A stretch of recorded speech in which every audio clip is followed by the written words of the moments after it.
एक बहुत ही सीधी सादी लड़की की शादी एक ऐसे लड़के से हो गई जो बहुत ही जालिम था। वो बात बात पर उस पर गुस्सा करता, उसको मारता, लेकिन वो बेचारी दुबक कर एक कोने में बैठ जाती। एक दिन शौहर को किसी बात पर बहुत ज़्यादा गुस्सा आ गया और उसने उसको बुरी तरह से मारना पीटना शुरू कर दिया। वो बेचारी रोते हुए बोली, आप इस तरह बच्चों के सामने तो ना मारा करें। और फिर वो अचानक से कहने लगी, मैं जा रही हूँ, आपकी शिकायत करूँगी। शौहर बोला, मैं तुझे बाहर जाने की इजाज़त दूंगा तब ना। तो बीवी रोते हुए बोली, आपको क्या लगता है, आपने जो सारे दरवाजे खिड़कियाँ बंद कर दिए हैं, तो क्या इन सब से आप मुझे शिकायत करने से रोक लेंगे? शौहर इंतहाई ताजुब के साथ बोला, फिर तू क्या करेगी? बीवी बोली, मैं राब्ता करूँगी। शौहर ने बोला, तेरे तो सारे मोबाइल भी मेरे पास हैं, जो तुझे करना है वो कर। बीवी ने कहा, मैं अल्लाह से राब्ता करूँगी, मैं अल्लाह से तुम्हारी शिकायत करूँगी।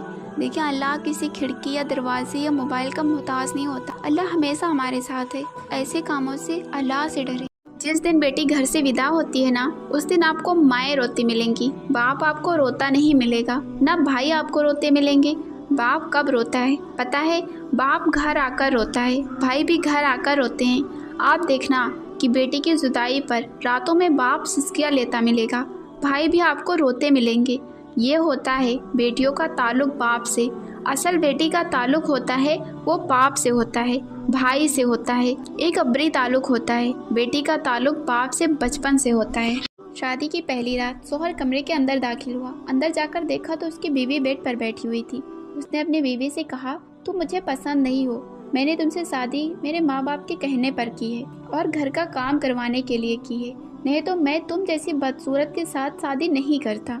बीवी ने ये सुनकर कुछ नहीं कहा और खड़ी होकर अपने शौहर को पानी दिया। शौहर ने कहा, मुझे पानी नहीं पीना, मैं जितना कहूँ तुम्हें उतना ही करना है, ज़्यादा एडवांस बनने की ज़रूरत नहीं है। ये कहकर वो सो गया। आज शादी को बहुत टाइम होने के बाद भी एक दिन भी ऐसा नहीं गुजरा जब शौहर ने अपनी बीवी को मारा ना हो। एक दिन बुरी तरह पिट जाने के बाद बीवी ने अपने बाबा को बताने का फैसला किया। उसने अपने बाबा को कॉल लगाया और सारी बात बताई तो उसके बाबा ने कहा, बेटा ये तो कुछ भी नहीं, तुम्हें अगर अपने शौहर के साथ ज़िंदगी गुजारनी है तो बहुत कुछ सहना पड़ेगा। शादी की पहली रात शौहर कमरे के अंदर दाखिल हुआ। अंदर जाकर देखा तो उसकी बीवी बेड पर बैठी हुई थी। उसने अपनी बीवी से कहा, तुम मुझे पसंद नहीं हो, मैंने तुमसे शादी मेरे माँ बाप के कहने पर की है और घर का काम करवाने के लिए की है, नहीं तो मैं तुम जैसी बदसूरत के साथ शादी नहीं करता। बीवी ने ये सुनकर कुछ नहीं कहा और खड़ी होकर अपने शौहर को पानी दिया। शौहर ने कहा, मुझे पानी नहीं पीना, मैं जितना कहूँ तुम्हें उतना ही करना है, ज़्यादा एडवांस बनने की ज़रूरत नहीं है। ये कहकर वो सो गया। आज शादी को बहुत टाइम होने के बाद भी एक दिन भी ऐसा नहीं गुजरा जब शौहर ने अपनी बीवी को मारा ना हो। एक दिन बुरी तरह पिट जाने के बाद बीवी ने अपने बाबा को बताने का फैसला किया। उसने अपने बाबा को कॉल लगाया और सारी बात बताई तो उसके बाबा ने कहा, बेटा ये तो कुछ भी नहीं, तुम्हें अगर अपने शौहर के साथ ज़िंदगी गुजारनी है तो बहुत कुछ सहना पड़ेगा। बीवी कौन है? अल्लाह ने कहा, बीवी मेरी तरफ से शौहर के लिए कीमती और नायाब तोहफा है। नमाज ने कहा, बीवी वो है जो अपने शौहर को जन्नत में भी पाने की ख्वाहिश रखती है। दुआ ने कहा, बीवी वो है जो गुनहगार शौहर के रोज़ी में भी बरकत का सबब बनती है। निकाह के मौके पर जब काजी साहब निकाह पढ़ाते हैं, जब मेहर बनवाने की बात आती है तो लड़के वालों से पूछते हैं कितना मेहर बनना चाहिए। कहते हैं कि जैसे लड़के की कमाई है वैसे ही खुशी खुशी मेहर बना दो, जितना भी चाहे। जब जहेज की बात होती है तब तो लड़के वाले ये नहीं कहते कि खुशी का मौका है, जितना मर्जी चाहे अपनी बेटी को दे दो। तब तो आप लड़की के बाप से बाइक भी लेते हैं, जहेज भी फुल मांगते हैं, पैसे की डिमांड भी करते हैं।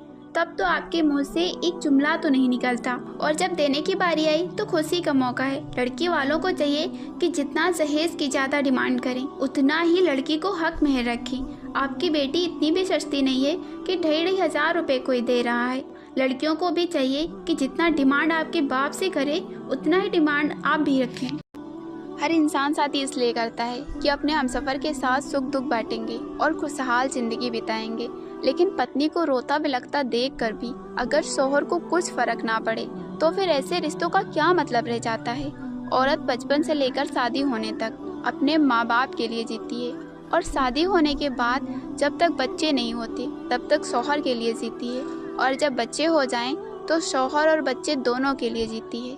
अपनी पूरी ज़िंदगी लुटाने के बाद भी जमाना कहता है औरत को समझना मुश्किल है। शादी की पहली रात सोहर जैसे ही कमरे में दाखिल हुआ तो बीवी से गुस्से भरी आवाज़ में कहने लगा, तेरे बाप ने मुझे बेवकूफ़ समझ रखा है क्या? वो ये कहकर बीवी के पहने हुए सोने के गहने उतारने लगा।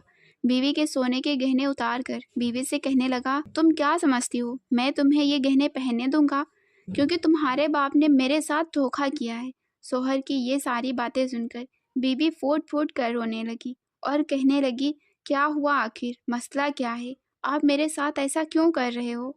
मेरे वालिद साहब ने ऐसी कौन सी गलती कर दी है? सोहर ने गुस्से में अपनी बीवी से कहा, तेरे बाप ने मुझे प्लॉट देने का वादा किया था, आखिर जहेज में उसने मुझे दिया ही क्या है?